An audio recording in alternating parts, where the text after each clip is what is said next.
बिस्मिल्लाहिर्रहमानिर्रहीम। अस्सलामुअलैकुम। लेक्चर का आगाज़ हदीस नबवी सल्लल्लाहु अलैहि वसल्लम से करते हैं। हदीस का मफ़हूम ये है, अल्लाह के नबी फरमाते हैं, अगर इब्ने आदम के पास दो वादियाँ भरकर भी सोना हो तो वो तीसरी वादी की तमन्ना करेगा। इसका पेट सिर्फ मिट्टी से ही भरा जा सकता है। आज का हमारा टॉपिक है charge to mass ratio of electron. इस मेथड से हम ना सिर्फ इलेक्ट्रॉन की चार्ज टू मास रेशो बल्कि किसी भी पार्टिकल की चार्ज टू मास रेशो जो है कैलकुलेट कर सकेंगे। लेकिन हमारी बुक में इसका नाम charge to mass ratio specially for electron के लिए है, तो हम यहाँ पे इलेक्ट्रॉन की ही चार्ज टू मास रेशो को डिस्कस करेंगे। सबसे पहला क्वेश्चन है कि हम किसी पार्टिकल की चार्ज टू मास रेशो आखिर क्यों फाइंड करते हैं, इससे हमें क्या मिल सकता है। तो इसका आंसर है कि हम चार्ज टू मास रेशो से किसी भी चार्ज पार्टिकल को आइडेंटिफाई कर सकते हैं कि ये कौन सा चार्ज पार्टिकल है। जैसे हर इंसान का डिफरेंट फिंगरप्रिंट्स जो हैं वो होते हैं, इसकी मदद से हम आइडेंटिफाई कर सकते हैं कि इसका क्या नाम है। आप नादरा को जाके अपने ये फिंगर्स के जो प्रिंट्स हैं ये दिखाइए, फौरी पता चल जाएगा कि आपका नाम क्या है, आप कौन हैं। इसी तरह किसी चार्ज पार्टिकल की जब charge to mass ratio calculate कर ली जाती है तो हमें आइडिया हो जाता है कि ये पार्टिकल कौन सा है, उसकी नेचर का हमें पता चल जाता है। डिफरेंट नेचर के चार्ज पार्टिकल की जो चार्ज टू मास रेशो है वो डिफरेंट होती है। मैं मिसाल देता हूँ, यहाँ पे मैंने इसमें लिखा हुआ है charge to mass ratio for electron इतनी होती है, charge to mass ratio for proton इतनी होती है, charge to mass ratio for neutron 0 होती है, charge to mass ratio for alpha particle इतनी होती है। तो आपने देखा ये डिफरेंट चार्ज पार्टिकल्स हैं और इनकी जो चार्ज टू मास रेशो है वो भी एक दूसरे से डिफरेंट है। अगर किसी पार्टिकल की चार्ज टू मास रेशो इतनी आ जाती है तो मान लो कि वो पार्टिकल इलेक्ट्रॉन होगा। अगर चार्ज टू मास रेशो इतनी आती है तो यकीनन वो प्रोटॉन होगा। अगर चार्ज टू मास रेशो 0 आ रही है तो इसका मतलब वो न्यूट्रॉन होगा। अगर चार्ज टू मास रेशो जो है आपके पास इस रेंज में आ रही है, ये वैल्यू आ रही है, तो समझ लो वो आपके पास अल्फ़ा पार्टिकल है। तो ये मैंने आपको बताया कि किस तरह हम जो है चार्ज टू मास रेशो लिखते हैं, कितनी कितनी होती है। इस तरह अगर कोई डिफरेंट आपके पास चार्ज टू मास रेशो आ जाती है जो कभी आपने ज़िंदगी में नहीं देखी, तो समझ लो कोई नया पार्टिकल जो है आप लोगों ने डिस्कवर कर लिया है। तो इस तरह हम आइडेंटिफाई कर सकते हैं कि कौन सा चार्ज पार्टिकल है। तो ये इसका मैंने पर्पज़ बताया कि हम चार्ज टू मास रेशो को क्यों कैलकुलेट करते हैं।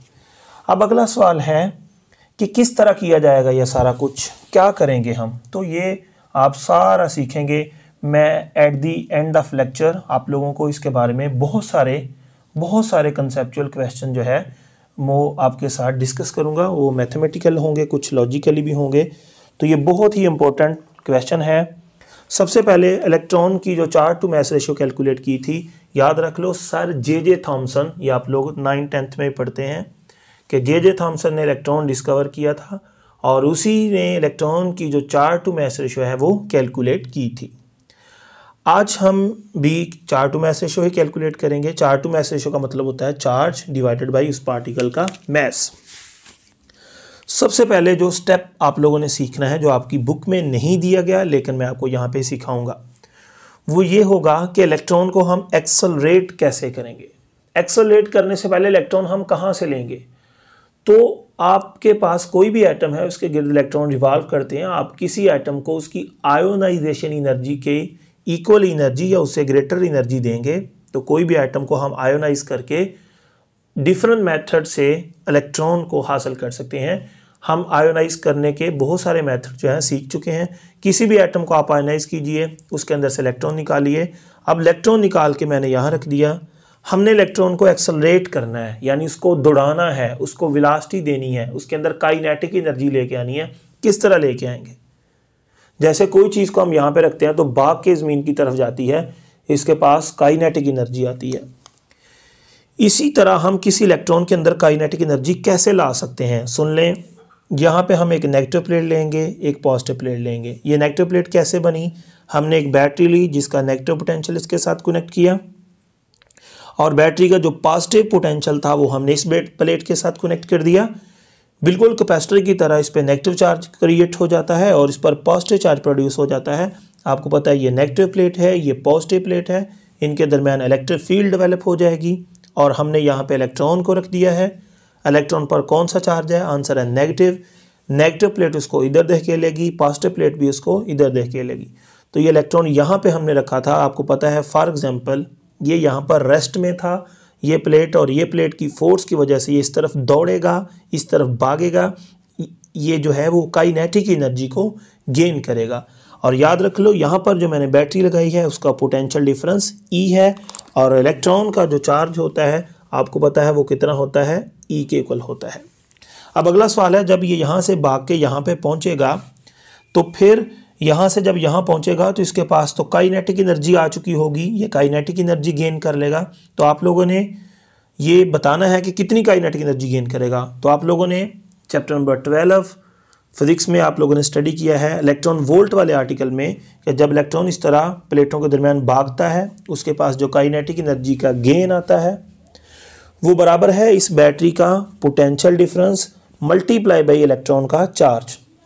तो जब ये यहाँ से यहाँ पहुँचता है इसके पास जो काइनेटिक एनर्जी आती है वो बराबर है V का मतलब बैटरी का पोटेंशियल डिफरेंस मल्टीप्लाई बाई ये जो चार्ज भाग के गया है वो मैंने लिख दिया E।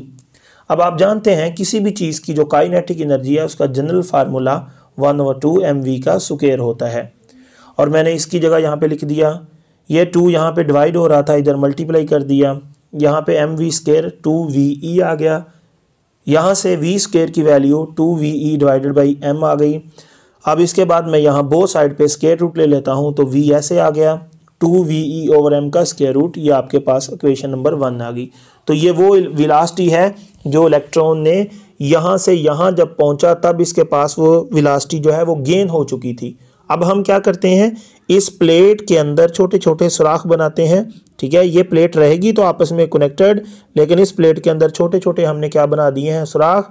तो फिर क्या हो सकता है कि ये इलेक्ट्रॉन जब यहाँ से यहाँ पहुँचेगा तो इस सुराख से, इस होल से गुजर के ऐसे बाहर आ सकता है। तो यानी जो इलेक्ट्रॉन हमने यहाँ पे रखा था वो जब यहाँ से भाग के यहाँ पहुँचा इसके पास क्या आ चुकी है, काइनेटिक एनर्जी, और सामने क्या मिला इसको, सुराख। सुराख से ये बाहर निकल चुका है।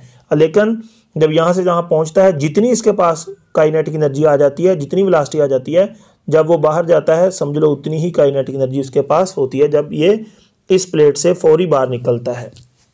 अब अगला सवाल है कि अब इसके पास क्या हो चुकी है, आंसर है इस इलेक्ट्रॉन के पास वेलोसिटी आ चुकी है, ठीक है।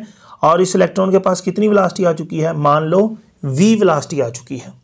हम यूं ही जब ये इलेक्ट्रॉन इस होल तक पहुंचेगा, इस होल से बाहर निकलने ही लगेगा, सामने जो है खाली जगह नहीं होगी बल्कि सामने एक ऐसे बॉक्स यानी एक चैम्बर पड़ा होगा, एक डब्बा पड़ा होगा, ठीक है। और वो जो डब्बा है मैंने यहाँ पे बना दिया। उस डब्बे पर हमने क्या किया हुआ है, उसके अंदर हमने एक यूनिफॉर्म मैग्नेटिक फील्ड को अप्लाई किया हुआ है। बात समझ गए। यहाँ से इलेक्ट्रॉन चला भागता भागता यहाँ पहुँचा, इसके बाद आगे फिर इसको चलने नहीं देते हम कि चलो, यूं ही इस प्लेट को पार करता है सामने ये एक चैम्बर पड़ा हुआ है, एक बॉक्स पड़ा हुआ है। इस बॉक्स में क्या है, इस बॉक्स के अंदर हमने मैग्नेटिक फील्ड अप्लाई की हुई है, जिस मैग्नेटिक फील्ड की डायरेक्शन इनटू द प्लेन है, जिसको मैंने ग्रीन कलर से रिप्रेजेंट किया। और ये मैग्नेटिक फील्ड यूनिफॉर्म है और इसकी मैग्नेटिक फील्ड कितनी है, मैग्नेटिक फील्ड है B। और इस मैग्नेटिक फील्ड के अंदर क्या चीज़ फेंक चुके हैं, आंसर है इधर से इलेक्ट्रॉन निकला सीधा किधर पहुंच गया, ये मैग्नेटिक फील्ड समझ ले यहाँ पे है, या ये सेटअप यहाँ पे लगा हुआ है। इलेक्ट्रॉन यहाँ से निकला सीधा किधर प्रोजेक्ट हो गया, मैग्नेटिक फील्ड में। तो ये वाला जो इलेक्ट्रॉन एक्सेलरेट हो चुका था is projected in uniform magnetic field, और जिस मैग्नेटिक फील्ड में हमने उसको फेंका उसकी मैग्नेटिक फील्ड कितनी है, B। और इस इलेक्ट्रॉन के पास वेलोसिटी कितनी आ चुकी है, V, और किस तरफ है, वो इस तरफ है। याद रख लो मैग्नेटिक फील्ड नीचे को है और इसकी वेलोसिटी इस तरफ है। मैग्नेटिक फील्ड और वेलोसिटी आपस में इस वक्त परपेंडिकुलर हैं। अब क्या होगा, अब देखिए, आप लोगों को पता है कि जब भी कोई चार्ज पार्टिकल मैग्नेटिक फील्ड में मूव करता है वो चार्ज पार्टिकल एक मैग्नेट बन जाता है। जब चार्ज पार्टिकल मैग्नेट बन जाता है तो वो एक मैग्नेटिक फोर्स महसूस करेगा, क्योंकि एक मैग्नेटिक फील्ड हमने बाहर से खुद लगाई हुई है। ये सारा एक चैम्बर के अंदर है बंद, ठीक है। एक मैग्नेटिक फील्ड ये जो ग्रीन कलर से मैंने बताई ये बाहर से हमने अप्लाई की है मैग्नेट की मदद से, और ये जो चार्ज पार्टिकल इसके अंदर हमने फेंका है, ये चार्ज पार्टिकल चूँकि मोशन में है, ये चार्ज पार्टिकल खुद भी एक मैग्नेट के तौर पे एक्ट कर रहा होता है। तो एक ये चार्ज पार्टिकल खुद मैग्नेट बन गया, एक बाहर से ग्रीन कलर की मैग्नेटिक फील्ड जो है, तो ये क्या बन गया, ये है moving charge in a magnetic field. तो आपको पता है जब भी कोई चार्ज पार्टिकल मैग्नेटिक फील्ड के अंदर मूव करता है उस पर एक मैग्नेटिक फोर्स अमल करती है, जो कि आप लोगों ने पढ़ी है, वो बराबर होती है F = आपके पास आ जाती है चार्ज कौन सा है, इलेक्ट्रॉन, यहाँ पे क्या आ जाएगा V, यहाँ पे क्या आ जाएगा क्रॉस, यहाँ पे क्या आ जाएगा B। आप लोगों ने ये चीज़ पढ़ ली है। चूँकि ये इलेक्ट्रॉन है तो इसलिए इस पर चार्ज कितना है, -E। तो ये वो फोर्स है जो इस इलेक्ट्रॉन पर लगेगी due to motion in magnetic field. ठीक है, अब अगर हम इसको थोड़ा ओपन करें तो ये फोर्स F ऐसे आ जाएगी। ठीक है, इसकी मैग्नीट्यूड को देखें, सिर्फ इसकी मैग्नीट्यूड को, तो ये इलेक्ट्रॉन का चार्ज कितना है E, यहाँ पे क्या आ जाएगा V, B, यहाँ पे साइन कितना आ जाएगा थीटा। आपको पता है थीटा जो हम लेते हैं इलेक्ट्रॉन की वेलोसिटी और मैग्नेटिक फील्ड में, मैग्नेटिक फील्ड अंदर को है, वेलोसिटी इस तरफ है, दोनों में एंगल कितना बनेगा, आंसर है 90। तो यहाँ पे उस इलेक्ट्रॉन पे लगने वाली जो फोर्स है वो आ जाएगी EV × B। इसको मैं इक्वेशन नंबर 2 का नाम दे देता हूँ। ठीक है, ये वो फोर्स की मैग्नीट्यूड है जो इस मूविंग चार्ज पर मैग्नेटिक फोर्स लगेगी। ये तो मैग्नीट्यूड लिख ली हमने। अब अगला सवाल है, यही चीज़ तो हम पहले भी पढ़ के आए हैं पिछले आर्टिकल में, लॉरेंट्ज फोर्स वाले में या force on a moving charge वाले में। अब इसमें क्या होगा, अब इसमें नेक्स्ट चीज़ देखिए कि इसकी डायरेक्शन किधर होगी। फोर्स की मैग्नीट्यूड तो इतनी है लेकिन इस फोर्स की डायरेक्शन के बारे में बताइए।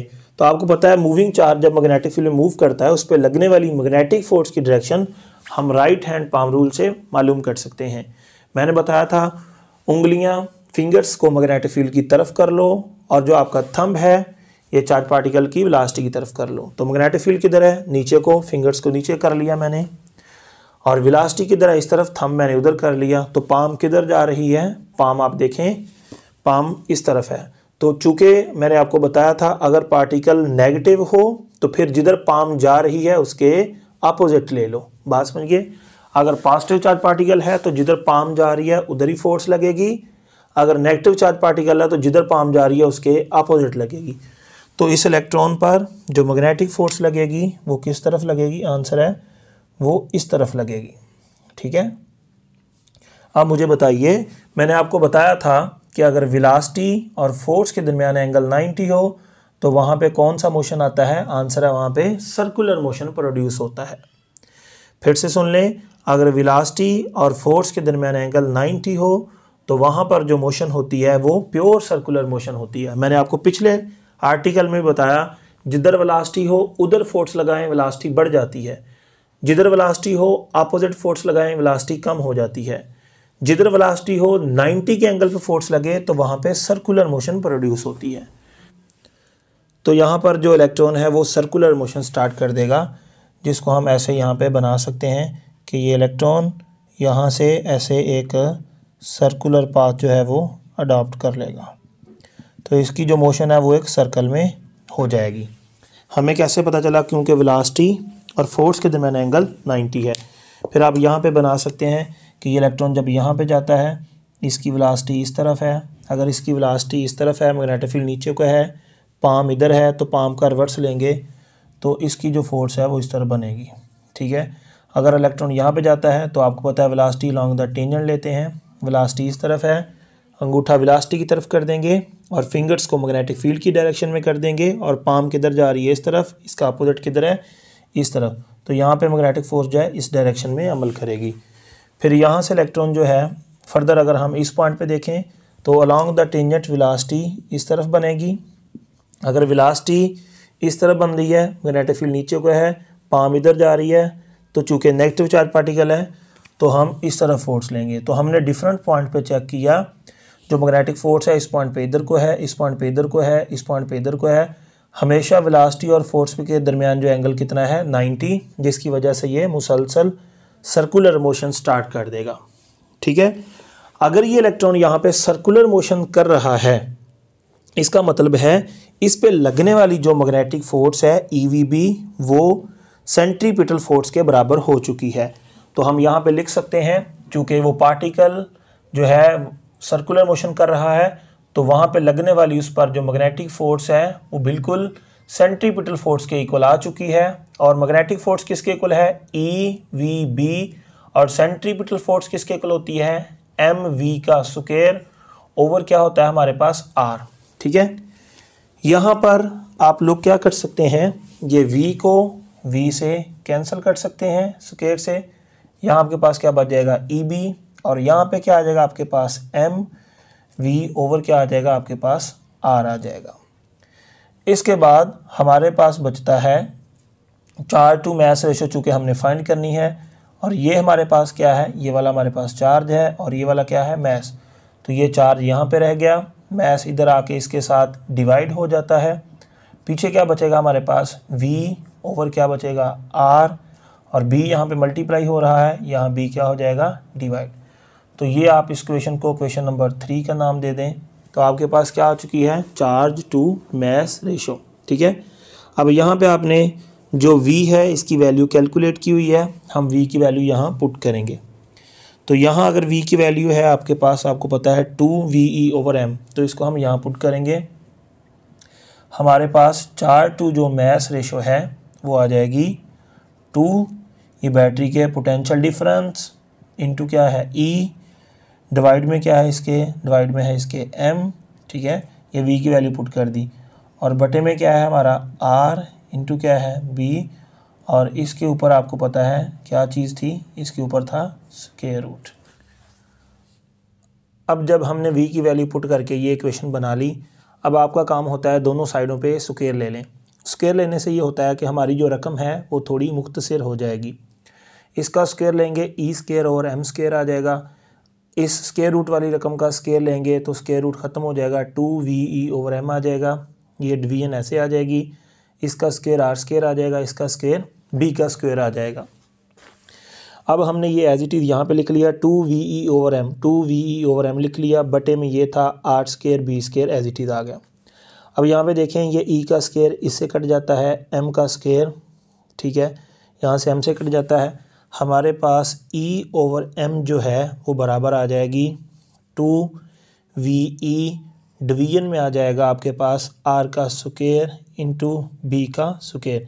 तो ये फाइनली हमने चार्ज टू मैस रेशो जो है वो फाइंड कर ली है। किसके लिए? आंसर है किसी भी चार्ज पार्टिकल के लिए। हमने चार्ज पार्टिकल कौन सा लिया? इलेक्ट्रॉन।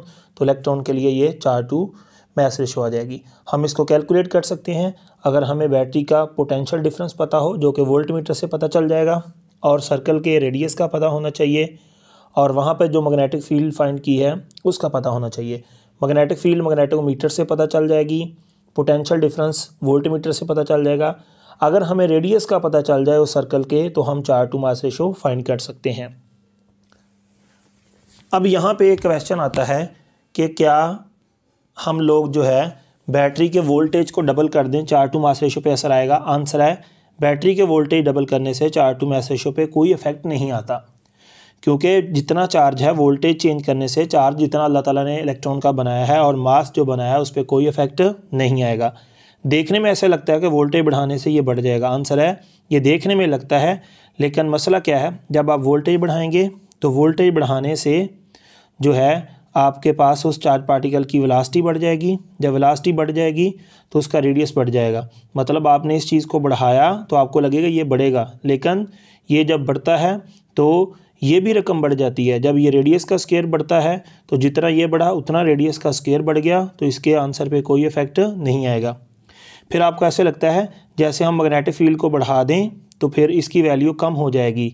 आंसर है देखने में लगता है लेकिन इस पर कोई इफेक्ट नहीं आएगा। जब आप मैग्नेटिक फील्ड को स्ट्रॉन्ग करोगे, ये एट दी एंड मैं आपको लॉजिकली बताऊंगा, ये अलग जो अगला लेक्चर उसमें एक्सप्लेन किया मैंने इसको। जब आप मैग्नेटिक फील्ड को बढ़ाएंगे तो ऐसे लगता है जैसे ये चार्ज टू मास रेशो कम हो जाएगी। आंसर है नहीं, जब मैग्नेटिक फील्ड बढ़ती है तो वहाँ पर जो रेडियस है, यानी जितना B बढ़ेगी उसी हिसाब से ये वाली रकम क्या है, कम हो जाएगी। जितनी ये बढ़ी उस हिसाब से ये रेडियस वाली रकम जो है कम हो चुकी है। तो समझ लो जितना ये बढ़ा उतना कम हो गया, तो इस पर कोई इफेक्ट नहीं आएगा। आप इसमें से किसी एक दो चीज़ को आप छेड़ेंगे, ऑटोमेटिकली उसका अजाला अदा करने के लिए तीसरी रकम चेंज हो जाएगी। अगर आप इसको बढ़ाते हैं तो ये बढ़ जाएगा, इस पर कोई असर नहीं आएगा। आप इसको बढ़ाते हैं B को ये आपके हाथ में है, आपने बढ़ा दिया, आपको लगता है ये कम हो जाएगी, आंसर नहीं। जब ये बढ़ाएंगे तो उसका रेडियस का स्क्वायर जो है वो कम हो जाएगा, तो ओवरऑल आंसर इसका चेंज नहीं होगा। तो 4 to मास रेशो डिपेंड करता है चार्ज पार्टिकल कौन सा है, जितना नेचर ने बनाया है ये वही रहेगा, आपके इन चीज़ों के चेंज होने से वो चेंज नहीं होगा। अलबत्ता इसे हम कैलकुलेट कर सकते हैं, लेकिन इन फैक्टर्स को चेंज करने से आप इसको चेंज नहीं कर सकते अगर आपके पास कोई भी पार्टिकल है, ठीक है। जब आप एक चीज़ को चेंज करेंगे और ऑटोमेटिकली कोई दूसरा फैक्टर है, जितना आपने एक चीज़ को बदला होगा उस चीज़ का अजाला अदा करने के लिए दूसरा फैक्टर जो है चेंज हो जाएगा। ओवरऑल इसका आंसर जो है वो जो भी वो पार्टिकल है उसके बराबर रहेगा। तो आपको लगता है इन चीज़ों को चेंज करने से इस पे असर आएगा, आंसर नहीं। इससे कैलकुलेट कर सकते हैं इसको, इनमें से किसी चीज़ को चेंज करने से जो भी आपने स्पेसिफिक चार्ज पार्टिकल लिया है उसकी charge to mass ratio change नहीं हो सकती। अब ये भी पता है, ये भी पता है, अब हम देखेंगे कि उस सर्कल का रेडियस हमने कैसे कैलकुलेट करना है। अगर ये भी पता चल जाए तो हम उसकी charge to mass ratio calculate कर सकेंगे। तो अब आपको सिखाया जाएगा कि किस टेक्निक से हम जो वहाँ पे सर्कल बन रहा है उस सर्कल का जो रेडियस है उसकी कैलकुलेशन करते हैं। तो बेटा चूँकि आपको ये सर्कल नज़र नहीं आता, तो इस सर्कल को हम विजिबल बनाने के लिए क्या करते हैं, इस बॉक्स के अंदर हाइड्रोजन गैस भर दी जाती है। कौन सी गैस भर देते हैं, आंसर है इसके अंदर हम हाइड्रोजन गैस को भर देते हैं। अब हाइड्रोजन गैस भरने से क्या मिलेगा मैं आपको बताता हूँ। जब इसके अंदर हाइड्रोजन गैस भरी जाएगी तो ये जो सर्कल है ये आपको नज़र आने लग जाएगा। कैसे, मैं मिसाल देता हूँ। बेटा यहाँ पर कौन घूम रहा है, इलेक्ट्रॉन। अगर इसके अंदर हाइड्रोजन हमने भरी होगी तो हाइड्रोजन जब इसके अंदर फिल कर देंगे, तो यहाँ पे मैं लिखता हूँ हाइड्रोजन भर दी उसमें हमने, और वहाँ पे जो इलेक्ट्रॉन घूम रहे हैं वो हाइड्रोजन के एटम के साथ क्या करेंगे, वो बेटा कुलियंस करेंगे। किसके साथ, कुलियंस होगी। किसके साथ कुलियन होगी इलेक्ट्रॉन की, विद हाइड्रोजन एटम्स। हाइड्रोजन के जो एटम्स हैं उनके साथ कुलियन होगी। तो सर इससे क्या मिलेगा, देखिए बेटा, अगर आपके पास यहाँ पे हाइड्रोजन का एटम है, उसका ये पहला शेल, ये उसका दूसरा शेल, ये उसका तीसरा शेल, मिसाल के तौर पर यहाँ उसके पहले शेल में इलेक्ट्रॉन घूम रहा है और ये जो घूमने वाला इलेक्ट्रॉन है उसके साथ ऐसे कुलियन करता है। जब उसके साथ कुलियन करेगा तो ये इलेक्ट्रॉन अपने इस शेल से मिसाल के तौर पर ऑक्साइड होकर इस शेल में चला जाता है, क्योंकि जब कुलियन होनी है उसको एनर्जी मिलनी है, उसने लो एनर्जी लेवल से हाई में जाना है। तो जब ये हाई में जाएगा तो इसको बोलते हैं ऑक्साइड होना। फिर ये जब यहाँ से वापस आएगा, मिसाल के तौर पर ये तीसरे शेल में चला गया, फिर तीसरे से दूसरे में वापस आता है। आपको पता है पहले से तीसरे में जाना, पहले से दूसरे में जाना या पहले से चौथे में जाना, इसको बोलते हैं एक्साइटेशन। फिर हाई एनर्जी लेवल से इलेक्ट्रॉन लो एनर्जी लेवल पे आता है, इसको बोलते हैं डी एक्साइटेशन। तो जब हाइड्रोजन के एटम में तीसरे शेल से दूसरे में या चौथे से दूसरे में या किसी से भी दूसरे शेल में आता है तो बेटा इसको बोलते हैं डी एक्साइटेशन। वो पहले में भी आ सकता है। और ये क्या मिट करेगा, यहाँ बेटा लाइट मिट करेगा। क्या मिट करेगा, लाइट। तो जो इसके पाथ में आने वाले इलेक्ट्रॉन्स हैं वो क्या करेंगे, इस पाथ के इलेक्ट्रॉन्स हाइड्रोजन के एटम के साथ जो इसके पाथ में आ रहे हैं उनके साथ कुलियन करेंगे।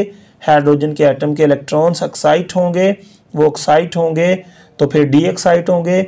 डी एक्साइट होंगे तो हाई एनर्जी लेवल से लो एनर्जी लेवल में आएंगे। जब लो एनर्जी लेवल में आए तो यहाँ क्या मिट होगी, यहाँ पर एनर्जी मिट होगी in the form of light. तो जब यहाँ लाइट मिट होगी तो जहाँ जहाँ कुलियन हो रही है वहाँ पर रोशनी निकलना शुरू हो जाएगी, वो वाले हाइड्रोजन के एटम जो हैं वो चमकना शुरू हो जाएंगे। तो ये जो सर्कल है, ये जो पाथ है, ये जो ट्राजेक्ट्री है, ये विजिबल हो जाएगी।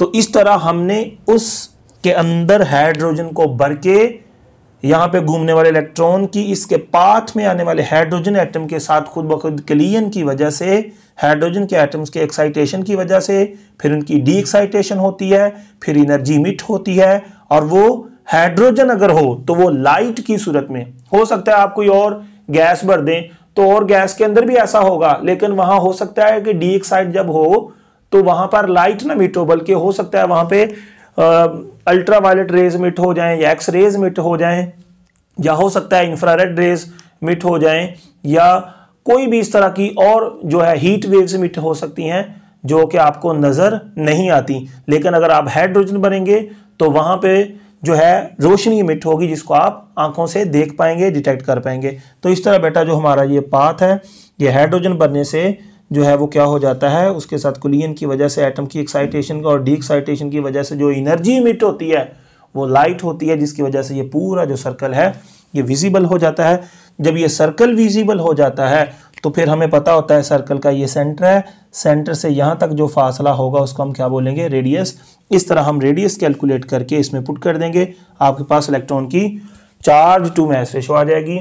और जब हमने ये charge to mass ratio find की इलेक्ट्रॉन की, बेटा इसका आंसर हमारे पास जो आता है वो आता है इलेक्ट्रॉन के लिए 1.75 इंटू 10⁻11 था। आपको पता है ये चार्ज है, चार्ज का यूनिट कूलम होता है, बटे में मैस है, मैस का यूनिट किलोग्राम होता है। तो याद रख लो इलेक्ट्रॉन की चार्ज टू मास रेशो ये होती है, चार्ज टू मास रेशो का यूनिट कूलम पर किलोग्राम होता है।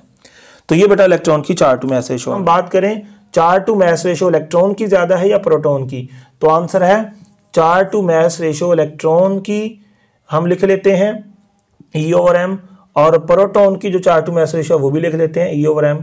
तो बताओ ये किसके लिए है, इलेक्ट्रॉन के लिए, और ये किसके लिए है, प्रोटॉन के लिए। कौन सी वैल्यू जो है वो बड़ी होगी, इलेक्ट्रॉन के लिए या प्रोटॉन के लिए। आप खुद देखो इलेक्ट्रॉन का चार्ज भी उतना ही होता है, प्रोटॉन का चार्ज भी उतना ही होता है। अब इलेक्ट्रॉन का जो मैस है वो कम होता है, प्रोटॉन का मैस जो है वो ज्यादा होता है। तो चार्ज दोनों का सेम है, प्रोटॉन का मैस ज्यादा है, इसका मैस कम है। तो बेटा चार्ज टू मास रेशो जिसका मैस कम होगा बटे वाली रकम छोटी होगी, उसकी चार्ज टू मास रेशो ज्यादा आएगी। तो हम लिख सकते हैं चार्ज टू मास रेशो जो है फॉर इलेक्ट्रॉन वो ग्रेटर होती है किससे, charge to mass ratio for proton. तो जिसका मैस जितना ज्यादा होगा समझ लो उसकी चार्ज टू मास रेशो उतनी कम होगी। बात समझिए। अगर इसी तरह आप किसी और पार्टिकल की charge to mass ratio calculate करना चाहते हैं तो सिंपली आप उसका चार्ज पुट कीजिए, उसका मैस पुट कीजिए, आपके पास चार्ज टू मास रेशो उसकी आ सकती है।